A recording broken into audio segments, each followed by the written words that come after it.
नमस्कार सांग मैंने जय जगन्नाथ मैं चिन्नू आपण को चिन्नू कुकिंग चैनल स्वागत जनाऊँ।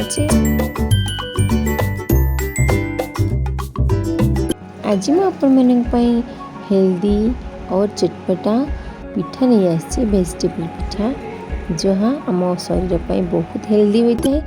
देखो तो से मुझे बीन्स कैबेज कैरेट कंचा लंका और पियाज इठी मु नहीं जाइछि गोटे कप अटा हाफ कप सुजी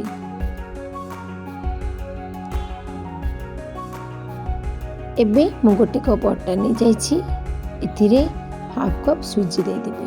आपण जदि गोटे कप अटा नेबे सेथिरे हाफ कप सुजी नेबे। मु किछि जीरा पके नेली स्वाद अनुसार लूण दे देबे। याकू भल भाबरे गोळाई नबा।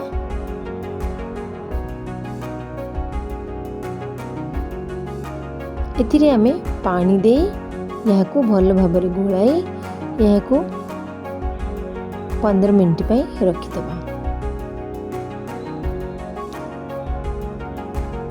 याकू आमे भल भाबरे गोळाई नबा जेमति बिंडा ना होए सेति पई भल भाबरे आमे गोळाई दे 15 मिनिट पई रखि दबा।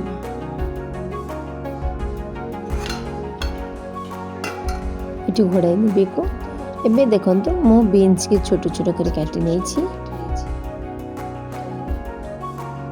इटी मो कैबेज को घसी नै छी कैरेट को भी घसी नै छी। इटी किछि प्याज काटी रखछि कंचा लंका काटी रखछि। मोर देखंतु इटी 15 मिनिट होई जाय छी। एथिरे मो काटी रखिथिबा वेजिटेबल्स को पके देबी।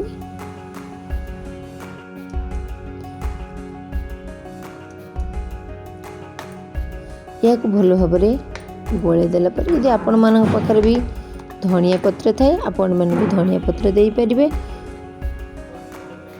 एगो गोळे सरला परे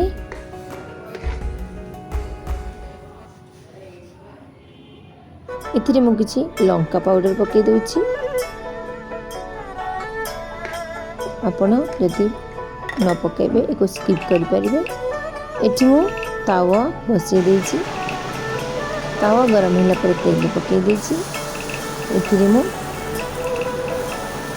गोलाई रखिथिबा अटा सुजी और वेजिटेबल को पके देबे। एक सरो सरो चकड़ी हुआ कर देबे। देखो तो आमर मोरे जो मु गोलाई रखिछि सेटा को हम बेसी पानी बा करिया नहीं कि बेसी बहलिया भी कर नहीं मीडियम क्वांटिटी रखबे। या को तेल दे साला पर देखो मो पिठा पके देछि। पिठा आराम से उठ जाउछि। ऊपर मु किसी तेल पके देथिबि तापर हम उल्टाई नेबा। पिठा को हमें भल भाबरे टिकी पुड़पुड़ा कले टिके भल लागिवो। यदि आपण को पुड़पुड़ा पिठा भल लागे आपण नॉर्मल एमती कर लेबे। देखो तो ए पिठा को टिके पुड़पुड़ा कले भल लागिवो। देखो तो मोर पिठा बहुत सुंदर हो जाय छी। मेठी टमाटर सॉस नहीं जाय छी। देखो तो टमाटर सॉस से हमें लगे खाइबे। या को अपन चाहिले भी चिली सॉस रे खाई परिबे आउ नडिया चटनी रे खाई परिबे। जदि आपण मन को मोरी रेसिपी भल लागिबो एल के करिवा को जमा भी भूलिबे नहीं। रहिले।